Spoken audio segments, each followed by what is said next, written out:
Hello students, आज हम लोग करेंगे क्लास 10th मैथ का प्रश्नावली 1.3 को। बाबू ये प्रश्नावली में क्वेश्चन थोड़ा कम है, लेकिन इससे बहुत ही इंपॉर्टेंट है। देखिए ये 2 नंबर में इससे प्रश्नावली से क्वेश्चन पूछा जाता है बोर्ड परीक्षा में। और एक बात, ये प्रश्नावली थोड़ा बोरिंग टाइप का है, ठीक है। तो हो सकता है आपको नींद आ जाए, लेकिन हम कोशिश करेंगे ऐसा ना हो। इसीलिए हम लोग आपके लिए मतलब व्हाइट बोर्ड पे वीडियो नहीं बना करके फ़ोन से वीडियो बनाया जा रहा है इसमें, ठीक है। तो चलिए हम लोग थोड़ा प्रश्नावली को डिटेल से समझने का कोशिश करते हैं। देखिए इसमें हमें थोड़ा परिमेय संख्या के रूप बारे में पता होना चाहिए। परिमेय संख्या मतलब जिसको हम लोग बटे के रूप में लिख सकते हैं उसको परिमेय संख्या बोलते हैं। अपरिमेय संख्या मतलब जिसको पी बटे क्यू के रूप में नहीं लिख सकते हैं उसको अपरिमेय बोलते हैं, ठीक है। देखिए इसका जो पूरा का पूरा PDF है ना जिस पे हम लोग करा रहे हैं, वो आपको हमारे मिलेगा टेलीग्राम चैनल पर। टेलीग्राम चैनल पर नहीं तो हमारा डिस्क्रिप्शन बॉक्स जब ओपन कीजिएगा तो वहाँ पर आपको इसका लिंक मिलेगा, वहाँ जाकर इसको डाउनलोड कर लीजिएगा, ठीक है। परिमेय जिसको पी बटे क्यू के रूप में लिख सकते हैं, अपरिमेय जिसको पी बटे क्यू के रूप में नहीं लिख सकते हैं। और फिर देखिए भिन्न, इसके बाद आपको बताना चाहिए भिन्न और पूर्णांक के बारे में। पूर्णांक होता है पूरा संख्या, जैसे -3 है तो पूरा पूरा -3 होगा, -3/2 नहीं हो सकता, ठीक है, बटे के रूप में नहीं हो सकता। लेकिन भिन्न जो वो हमेशा बटे के रूप में होगा। तो बस इतना को बात ध्यान रखिएगा। अब अंकीय प्रश्नावली पर हम लोग चलते हैं। देखिए प्रश्नावली का पहला क्वेश्चन है, सिद्ध करें कि √5 एक अपरिमेय संख्या है। बस हमको बोला प्रूव कर दीजिए कि √5 जो अपरिमेय संख्या है। तो हम लोग क्या करेंगे, जो बोल रहा है उसका उल्टा करेंगे। मानेंगे कि √5 एक परिमेय संख्या, बोल रहा है अपरिमेय सिद्ध करने का, हम लोग क्या करेंगे, इसका उल्टा मानेंगे कि ये एक परिमेय संख्या। इसको सिद्ध करने का यही एक तरीका है बाबू, इसीलिए हम आपको कोशिश कर रहे हैं कि समझा सके इसमें, ठीक है। अब देखिए, अब परिभाषा अनुसार अभी हम आपको बताएं कि जिसको हम लोग पी बटे क्यू के रूप में लिख सकते हैं वही क्या होता है, परिमेय होता है। मतलब √5 को माने हैं परिमेय, तो √5 को हम लोग पी बटे क्यू के रूप में लिख सकते हैं। बिल्कुल हूबहू इसी तरह से आपको लिखना है, थोड़ा सा भी मिस्टेक नहीं करना है बोर्ड परीक्षा में। जहाँ पी और क्यू क्या है, कोई पूर्णांक है। पूर्णांक का भी हम आपको बताया पूरा पूरा संख्या होता है पूर्णांक। पी और क्यू दोनों पूर्णांक है। पी क्यू का कोई उभयनिष्ठ मतलब कॉमन गुणनखंड नहीं, मतलब 10/15 इस रूप में नहीं लिखा हुआ है कि इसको हम लोग कटा सकें। और क्यू जो है वो 0 के बराबर भी नहीं है। बस इतना सा लिखना था। उसके बाद आगे आ जाइए। उसके बाद है दोनों ओर क्या करेंगे, हम लोग थोड़ा सा स्क्वायर कर देंगे। जब इधर स्क्वायर करेंगे तो होगा p² बटे q², और √5 का स्क्वायर करेंगे तो होगा 5। इतना को आप लोग को बेसिक पता होना चाहिए कि जब स्क्वायर करते हैं तो रूट हट जाता है, ठीक है, दोनों ओर स्क्वायर करने पर। अब देखिए q जो है यहाँ पे q² लिखा हुआ है। q² का मतलब होता है q गुना q, ठीक है। अब बताइए यहाँ एक और q गुनाम होगा, तो इस q को क्या किया हम लोग, उठा के इधर ले आए। क्या समझे, ये जो q है नीचे में, इसको उठा करके हम लोग इधर ले आए, 5 के साथ में गुना कर देती है। ये कितना हो गया, 5q हो गया। एक तरफ है p² बटे q, एक तरफ क्या लिखा है p² बटे q, एक तरफ लिखा हुआ है 5q। अब समझ में नहीं आ रहा है क्या 5q p² q क्यों बता रहे हैं सर। देखिए इस साइड वाला जो है बाबू ये बटे में लिखा हुआ है, और हम आपको बताए अभी बताया कि बटे में जो लिखा होता है वो होता है भिन्न। बताए हैं कि नहीं बताए हैं। और जो सीधा सीधा गुण होता है, क्यू कोई पूर्णांक है, हम लोग बोले ऊपर में बातचीत किए इस पे, क्यू क्या है, कोई पूर्णांक है। पूर्णांक मतलब इसका पूरा पूरा मान, -3 हो सकता है, 1 हो सकता है, 0 हो सकता है, 2 हो सकता है। क्यू के जगह पे यदि इतना इतना रख के देखिए तो ये जो जब इसको 5 से गुना कीजिएगा तो वो भी क्या आएगा, एक पूर्णांक क्या आएगा, मतलब पूरा पूरा डिजिट आएगा, ठीक है। ये बटे के रूप में नहीं आएगा। तो एक साइड वाला भिन्न है, एक साइड वाला पूर्णांक है। तो बस यहाँ पे लिखा गया, यहाँ एक भिन्न है मतलब ये वाला भिन्न है, और दूसरा पूर्णांक है, ये वाला पूर्णांक है। अब बताइए भिन्न और पूर्णांक ये बराबर हो सकता है, बटे वाला और सीधा पूरा संख्या बराबर हो सकता है, नहीं हो सकता है। तो क्या लिखा जाता है, हमारी मान्यता गलत है। √5 क्या है, एक अपरिमेय संख्या है। यहाँ पे क्या होगा, ये जो माने ये गलत है, ठीक है। ये चाहिए, इसको लास्ट वाला स्टेप गलती हुआ तो पूरा क्यों गलती कर दी। देखिए बात ऐसा है ना बाबू कि देखिए जब ये वाला गलती हुआ तो इसके जस्ट पहले जो स्टेप है इसी से तो हम लोग ये बनाए थे, इसी वाले से तो हम लोग ये बनाए थे। मान लीजिए आपके पास थोड़ा सा मैदा है, ठीक है, मैदा आपका है खराब, कीड़ा लगा हुआ, इससे आपने बना दिया पकौड़ी, ठीक है, इससे आपने बना दिया कचरी, इससे आपने बना दिया समोसा। तो यदि मैदे खराब है तो आपका पकौड़ी भी खराब लगेगा खाने में, मैदा अच्छा समोसा भी खराब लगेगा खाने में।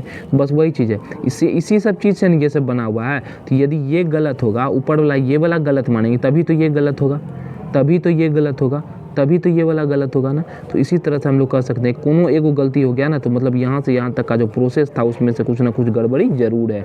तो इस तरह हम लोग कह सकते हैं कि √5 क्या है, √5 एक अपरिमेय संख्या है। अब देखिए उसके बाद आपका दूसरा नंबर क्वेश्चन है, सिद्ध करे कि 3 + 2 √5 एक अपरिमेय संख्या है। तो इसमें भी मान लेंगे कि ये क्या है, एक परिमेय संख्या है। अब देखिए हम आपको बताया कि ये चीज़ लिखना ही होता है। परिभाषा अनुसार क्या होगा, परिमेय संख्या को पी बटे क्यू के रूप में लिख सकते हैं। और थोड़ा सा बगल में लिखना होता है, यहाँ क्या है, पी और क्यू क्या है, कोई पूर्णांक है। पी क्यू का कोई उभयनिष्ठ मतलब कॉमन गुणनखंड, कॉमन फैक्टर नहीं है, और क्यू जो है वो 0 के बराबर भी नहीं है। इतना सा लिखना होता है। देखिए अब हमको दोनों को कहीं पे ऐसा जगह लाना है जहाँ पे हमको दोनों बराबर नहीं दिखे। देखिए हम आपको समझा रहे हैं, इधर 3 प्लस में, इधर आके क्या चीज़ में हुआ, माइनस में हो गया। 2 इसके साथ में गुना में, 2√5 में जो है 2√5 के साथ में गुना में, इधर आके हो जाएगा भाग में, नहीं होगा। देखिए तो यहाँ आ जाएगा, यहाँ पर हो जाएगा 2q होगा, थोड़ा सा मिस्टेक हो गया है, कोई बात नहीं है, उतना आप लोग समझ जाएंगे, समझदार हैं, ठीक है। अब देखिए ये जो है बाबू ये बटे के रूप में लिखा हुआ है। बटे मतलब क्या होता है, परिमेय संख्या, आपको हम बता चुके हैं। भिन्न भी बोल सकते हैं इसको, परिमेय भी बोल सकते हैं, कोई दिक्कत नहीं। जिसको बताए थे p/q के रूप में लिख सकते हैं, वो क्या हो जाता है, परिमेय हो जाता है। और √5 क्या है, √5 एक अपरिमेय संख्या है। ऑब्जेक्टिव में भी क्वेश्चन आता है √5 क्या है, एक अपरिमेय संख्या। हम लोग पहले भी तो प्रूव किए थे इसको, या पहले तो यही प्रूव किए थे, √5 अपरिमेय, और ये क्या है, परिमेय है। तो अब बताइए परिमेय अपरिमेय बराबर हो सकता है, कभी नहीं हो सकता है। बस वही चीज़ लिखा गया यहाँ, एक और परिमेय तथा दूसरी और अपरिमेय संख्या है, दोनों बराबर है, जो कभी संभव ही नहीं है कि दोनों बराबर हो जाए। बस यही तो आपको यहीं पे तो लिखना है, यहीं पे तो गेम करना है आपको। लिख देंगे अतः हमारी मान्यता गलत है, 3 + 2√5 क्या है, एक अपरिमेय संख्या है। समझ गए, समझदार हैं, समझ रहे होंगे। उसके बाद देखिए, उसके बाद अगला क्वेश्चन है, सिद्ध करें कि निम्नलिखित संख्या क्या है, अपरिमेय। अब बस जैसे ऊपर 2 ठो बनाए ना, वैसे ही सबको भी सिद्ध करना है कि ये सब भी क्या है, अपरिमेय है। देखिए पहले 1/√2 लेते हैं, 1/√2 मान लिए कि भी क्या है, वो परिमेय संख्या है। परिमेय संख्या मानेंगे तो परिभाषा के अनुसार इसको बटे में लिख सकते हैं। जब बटे में लिख सकते हैं तो थोड़ा सा इस साइड वाला तो लिखना है। देखिए एक सब में कॉमन है, सब में एक चीज़ लिखा जाता है, इसमें अलग अलग कहीं लिखे हैं, सब में ये लिखे हैं, p और q कोई पूर्णांक है, p q का कोई वनिष्ठ गुणनखंड नहीं है, और q बराबर 0 के नहीं है, बस सब में एक चीज़ लिखे। अब कैसे करके हमको क्या करना है, इसको बराबर दर्शाना है कि ये दोनों जो बराबर नहीं है। कैसे दर्शाएंगे उसको आगे समझते हैं। देखिए अब ये तो लिख सकते हैं, ये तो आप लोग समझ गए हैं। अब क्या करेंगे, दोनों का उल्टा कर देंगे। क्या करेंगे, दोनों का उल्टा कर देंगे। तो देखिए जब दोनों का व्युत्क्रम मतलब होता है उल्टा, जब उल्टा करेंगे तो q ऊपर चला जाएगा, p नीचे आ जाएगा, ये √2 ऊपर चला जाएगा, 1 नीचे आ जाएगा। अब थोड़ा सोच के बताइए, ये तो बटे के रूप में लिखा हुआ है, और जब बटे के रूप में लिखा हुआ है तो ये क्या है, परिमेय संख्या।